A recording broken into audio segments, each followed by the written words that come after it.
Hey everyone, it is Jim Warrior, and I wanted to discuss something today that I've been extremely scared and shy to share on the channel before, and that is an aspect of my path that I keep really guarded and really secret. Um, and I know why and I don't know why. Because in my personal life, like in my real life, as just, as Jake, I'm very much out with everything, with my spirituality. Everyone knows about this aspect of my spiritual being, but here on YouTube, no one does, because I am very, very conscious of online hate and judgment, and I'm a human being, so it does get to you on some levels sometimes. And so to keep certain things from ever being thrown at me, I didn't ever show them in the first place so that they could be criticized. But continuing with the intense kind of dual shadow and light work, I think, that I've been doing with Vivian, this has come up, and Vivian was kind of like, look, if you're going to, really strive to be your authentic self, then be your authentic self. Even if that authentic self may rub some people the wrong way, or make them feel negative in some way, it doesn't matter. It's not my responsibility to worry about the emotions of strangers. So, anywho, with that said, I don't know how to really to say it easily, like how to build up to it. So, I guess I can just say that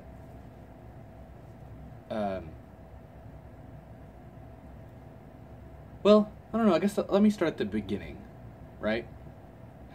As every story should. So, when I was 13, I was introduced to paganism, and through some friends at school, they were reading To Ride a Silver Broomstick by Silver Ravenwolf, and I was like, oh, let me look at this is awesome, because that is something that I had already shown an interest in at a very young age, but was sheltered from, being brought up in a Christian household. And I loved that book. I just got to flip through it for a few moments. It wasn't even anything big, but I really loved it. And from there, I started trying to see things on the internet where I could, without my mother knowing, so I was constantly having to delete history. But, anywho, so I moved from that, and then at 15, I thought, screw it, I'm going to look into witchcraft, because I want to, and I don't care if she knows. So I did, and so I very loudly was like, I'm a witch. I'm into witchcraft. Well, actually, I never called myself a witch, but I was very much into witchcraft. At the time, I considered myself an atheist. And then at around 16, 17, around my senior year of high school, so 17, I realized that I was at least agnostic. And I found out that I had this immense, deep love for Bollywood. And I actually have a Bollywood movie playing in the background right now. To try to, because it kind of gives me comfort as I discuss this story.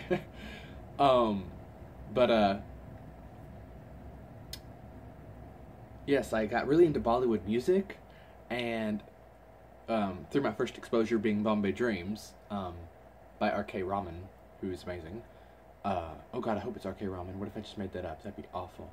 But anyway, and then I got into actual real Bollywood, and music, and the stars, and everything, and it was so awesome, and it spoke to a part of my soul that hadn't been spoken to. And so I got really into Shiva, the god of destruction, and danced around my room pretending I was Shiva and destroying all these parts of my life that I didn't like, which was almost everything. And it was so cool. Became obsessed with like the imagery, and I noticed the more that I drew and the more that I colored and danced and sang these Hindi songs, the more I realized that it was touching into something deeper in myself, that I was really starting to get somewhere that I'd never been, to this kind of I can't say that word, vulnerable place within myself that I had never been before. And, you know, just aesthetically, it matched so much of what I already, or like how I already perceived the world. Just the color schemes, the palette of Bollywood matched my own personal palette, like the colors that I liked and the shades and the matching of colors and the movement of my body and animals that I liked, and just there were just so many parallels that I didn't have to try to make. They were just there. And so I developed this huge love and kindredness for it, and so I started calling myself a mystic. And so everyone who asked, I would just say, I'm a mystic. I practice mysticism. And then I graduated, and for a brief moment, I hung out with some friends who were Wiccan, and I knew I wasn't Wiccan from the get-go. I just wasn't. It wasn't for me. But I thought, well, I guess maybe I am a witch. And maybe I'm a shamanic witch. And so I called myself that for maybe like all of a month, maybe one summer at the most. And I was like, oh, okay, no, definitely not. That doesn't mesh with me. And I knew I kept loving that Hindu stuff. Everything to do with India, too, not just Hinduism. But I knew that I really loved Hinduism. And I kept reading about it and reading about it and reading about it. But I wouldn't implement it because I was scared. Because it seemed so much bigger than I was. And so I fell into just calling myself a pagan, which is what I've done now for 9 years. I've just called myself pagan. And if people really pushed me and asked me what kind, I said eclectic. But never any further. Well, that, like I say, that's how it's been for like 9 years. And then this past December, when I started my YouTube channel, I made 2 videos. And one of them I challenged myself to start using the term magic, the spelling magic with just the C and without the K. Because, I thought, F you, mainstream people, I'm taking back that word because it's mine anyway. So it was ours first. So I wanted to reclaim it and use it not as a synonym for for illusions, and stage magic, but for true magic, witchcraft, or whatever kind of magic. And I also said that I would start calling myself a magician. If people asked what kind of pagan are you, I would just say a magician. And so I did that. I've done that now for, we're getting close to a year. It'll soon be December again. But I found that I really don't like it. I really don't like it. I feel it's just too much to explain every time that someone asks me online or in life, what do you mean magic with just a C and a K? What's the difference? And why are you using just a C if pagans use it with a K? And why do you call yourself a magician if that's a term for like stage acts? Or like, I had a few people say, oh, you're a magician, so you practice high magic, like Crowley magic. And no, I don't. Or Hermetic magic, and I don't. And so I became really frustrated with that. And so I thought, I kept having to correct myself when I would write the word magic and like leave off the K. And finally I thought, this is really going against my psychology, what's in my mind already, and screw it. It's magic with that fucking K. Who cares? I'm gonna use the K. And, spelling magic with a K also makes me feel more a part of the community. It makes me feel a part of something greater. And I think that's what we strive for as humans, is to feel a part of something more than ourselves. And so yes, I'm going back to using magic with a K after a brief few months of, a little hiatus of it. But, and I won't be calling myself a magician. I almost immediately, actually, I knew I didn't like that after I made that video, so I went back to just calling myself a pagan. Just eclectic pagan. But, as I said, there's been this consistent undertone in my paganism where I've been obsessed with Hinduism, which, you talk to certain people and they'll say that it is a pagan path, and you talk to others and they will say that it's not a pagan path. You talk to some and they'll say that it is polytheistic. You talk to some and they will say that it's monotheistic. And I think the answer is yes to all those. Hinduism is everything, literally. It is the world's oldest recorded organized religion. Of course, the oldest spiritual practice being shamanism. But the oldest religion is Hinduism. Hinduism has always existed, as far as Hindus believe. And, like, the principles of it, before it even had a name, it existed, and it will exist even after it. Hinduism is a force of life, of reality that can't be taken out of reality.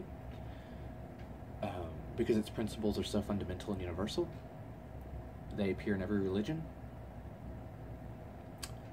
So, and, I think Hinduism is smart in that the reason it stays so strong and continues to live on in millions and millions of people's hearts and homes is because it absorbs everything that's around it. It doesn't deny anything.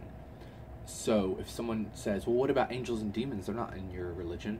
Well, now they are. And it's just a constant, it's a learning religion. It is a student's religion. It's constantly learning and taking and absorbing and integrating. And that's how it stays alive. And that's how it stays relevant. I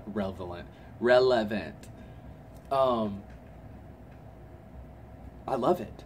And again, I have known for a long time that it spoke to my soul. Like, seriously, like my soul. Like, it cut through all my bullshit, even the bullshit that I have right now. Even the scared facade I have right now as I try to record this. Like, it cuts through all my bullshit and lays me out there, good and bad, to myself. And if something does, like, how do I word this? If something, anything, but if a spirituality does that to me without me even having to try, if it shows me the best and worst parts of myself and encourages me and inspires me, then I can't turn a blind eye to it. So in secret, for quite a while, I have been practicing a lot of the tenets of Hinduism and some of the festivals, like Diwali and Holi. The Feast of Ganesha. And finally, I thought, you know what, I need to come out, sort of, on YouTube as being a Hindu witch. That's a term that I've used for a really long time in private and never in person or online because I was scared of people attacking me. But, oh, the F well. Yeah, I'm not Indian, I'm not Pakistani, I wasn't raised Hindu, but that doesn't matter. And I don't care what people say, it doesn't matter, because the foundation of Hinduism itself, one of the core beliefs of Hinduism, is that everyone is a Hindu. You already are a Hindu, whether you believe it or not, it doesn't matter, because you are. And all it takes to be a Hindu is to say that you are. And you are. There is no initiation ceremony in Hinduism. There's none of that. It's an open door religion. It is a student's religion. It is in everyone's path, okay? It is a religion and it's not a religion. You can be an atheist and be a Hindu. It's just like witchcraft, really. It is just a practice. It is just a system of beliefs and ethics and morals that you can apply to anything. Hindus themselves believe in every single god. All of them. They believe that they are all manifestations of the same force, which is Brahma, which he can be called a god. You can call him a father god. You can call him a deity, entity, whatever, and then say that all the other gods are his children, or you can say that they are facets of himself, that he's just putting on different faces and genders to help you comprehend him, or it, or you can say, like I do, that it's just the fifth element. It's Akasha, it's ether, it's spirit, it's quintessence. It is just the soul of the universe, and we are putting all these faces to it because we can't comprehend it otherwise. So, yeah. I've also never claimed to be a witch. I don't think in any of my videos. I've never used that term because of fear of persecution. And I don't give a shit anymore. I am a Hindu, and I am a witch. I am a Hindu witch, and that might make some witches really mad. Some pagans really mad, and some Hindus really mad that I call myself a witch. But I don't care. This is something that like I said, I've been holding in for a really long time. I mean, for God's sake, in all of my journals that I've kept for years and years and years since I was like 14, I sign my journals Jim Warrior, the Hindu witch, like all the time. I'm constantly writing about Hinduism in my journals. Constantly. Like, constantly writing about Hinduism. I'm constantly doing it. I'm writing about Shakti and Hinduism, the all-encompassing religion, Arsvasti, like a ton of them. I'm constantly writing my name and saying, Hindu witch, that's what I am. And I've been doing it for years and years. And so I just need to come out with it and actually live in that name and that title and be my authentic self. And my authentic self is a Hindu witch. Yeah, man. Feels good to say. It really does. And, yeah. I'm a Hindu witch. And I don't care what anyone has to say about it.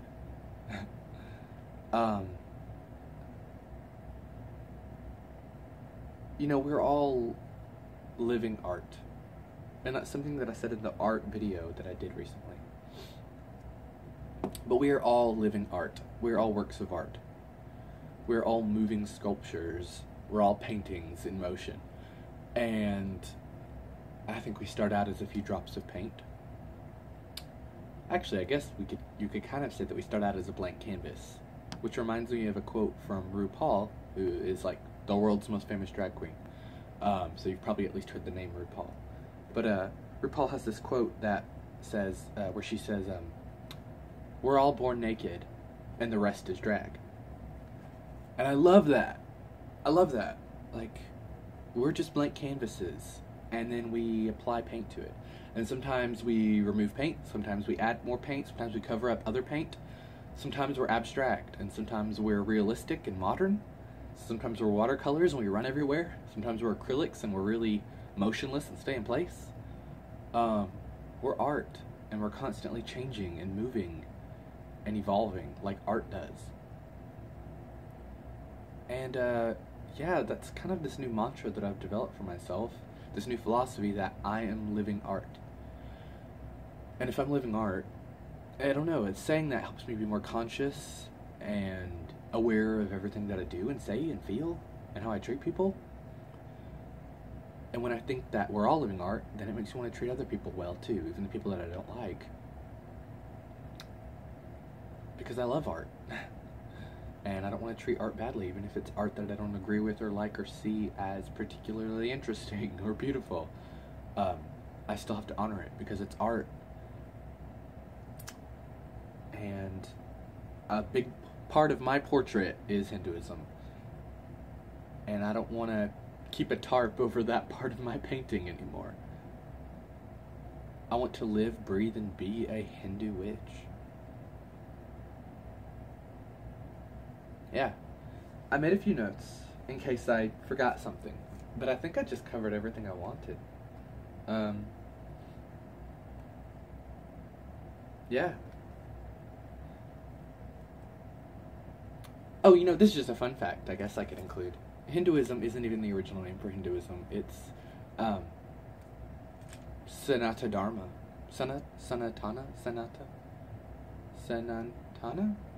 Dharma? I forget how it's pronounced now. But it's not Hinduism. But most Hindus, even themselves in India, call it Hinduism now. But, I like how gay-friendly Hinduism is. How LGBT-friendly. How there's a third gender, and how all gay people are seen as being Badak, or two-spirited, as possessing the qualities and perspectives of man and woman. And I totally agree with that. I think that I do. And, I like that there's no such thing as evil in Hinduism. Swami Vivekananda has this quote that I've had on my Facebook since I created my Facebook many years